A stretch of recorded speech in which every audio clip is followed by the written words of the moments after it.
Hello everyone, Fanta here, and you're watching FANTAVISION. Today was going to be my first episode of my new series, Your Score, where I take a look at other people's review scores, compare them, talk about them, kind of see what the general consensus is of a certain game, but I can't do that with this game, which is Destiny 2, because not only are a lot of people not giving it scores right now, just because, it makes sense, it's kind of got that MMO feel to it. It's got that grindy aspect. A lot of it is kind of content that you need to experience over a long period of time. But I've also heard that there's not that much content and people are running out of stuff to do after they beat the campaign and do the strike missions.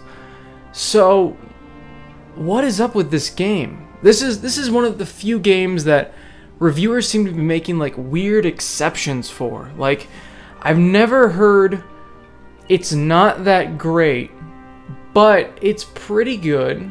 That you don't really hear that much in games journalism. You don't hear that much when people review games.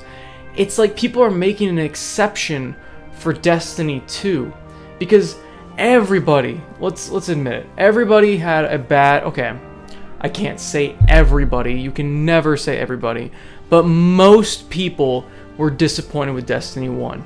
And that is exactly why there's this weird exception thing that people are making, because so many people were just so disappointed with that first game. It didn't have any, there's no story, there wasn't as much gameplay as people were hoping, a lot of the features weren't included in the game. So I wouldn't call it No Man's Sky, but it was definitely near that level of disappointment. And because the second one came out and already had all that stigma attached to it, is that why that people are making this exception? Is it because they think that maybe Bungie deserves this little bit of a pass? Because I keep hearing that it's basically like Destiny DLC. It's like Destiny 1.5. Now that 0.5 is a huge improvement over Destiny 1, but the core features remain the same.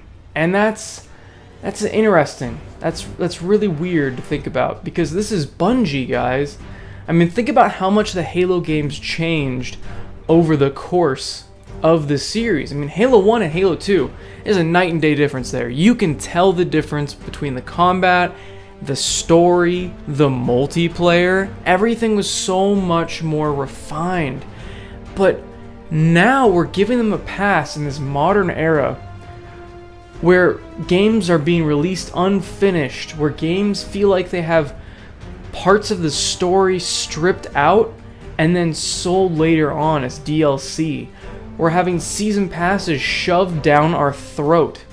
And that's the new norm. And that's to me unacceptable. I can't accept that, especially now that they have microtransactions in the game. Yes, I am going to talk about microtransactions just because if I were to review the game right now, which I'm not, I'm waiting for the PC version, but if I were to review the game right now, that would hurt the score.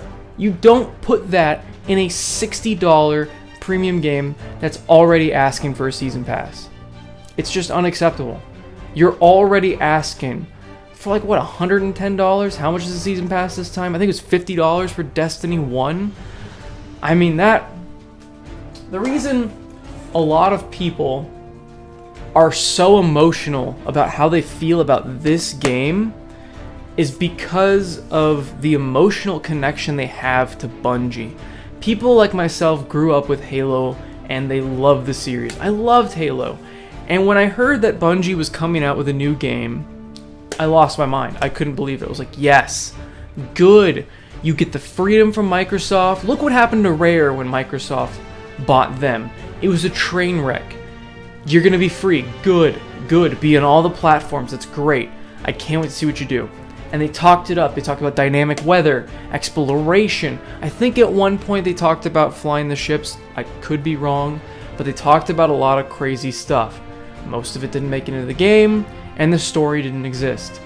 And that's why people were so angry with Destiny 1. Of course, there were quite a few people that actually liked the game a lot. And I know a lot of people that went back for the DLC when their friends roped them back in, and supposedly that fixed the game.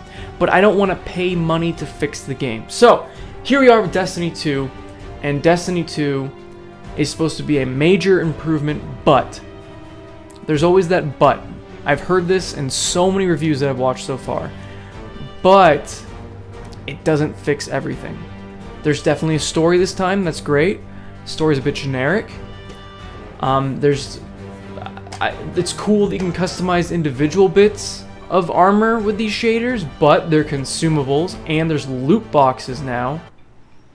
To me, that's just not acceptable, and these scores that people are giving it, there's just so many like but it's like they're giving it more leniency than the game deserves. Now, of course, I'm gonna go right out. I'm not reviewing the game right now. I am commenting on what I've seen from other people play. I'm commenting from what I've seen from my roommate play, and from what I've experienced in the beta. I do not own the game.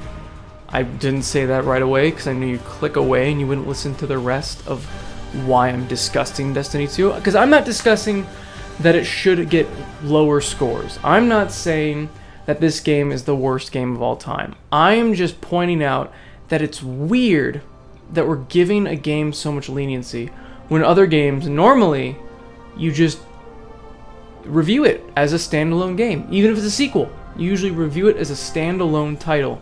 But it just feels like people are giving it a little bit more of a pass, even though the first one was such a disaster. I think it's because the first one was such a disaster, like I said, which is weird. You think you judge it harder because the first one was a disaster.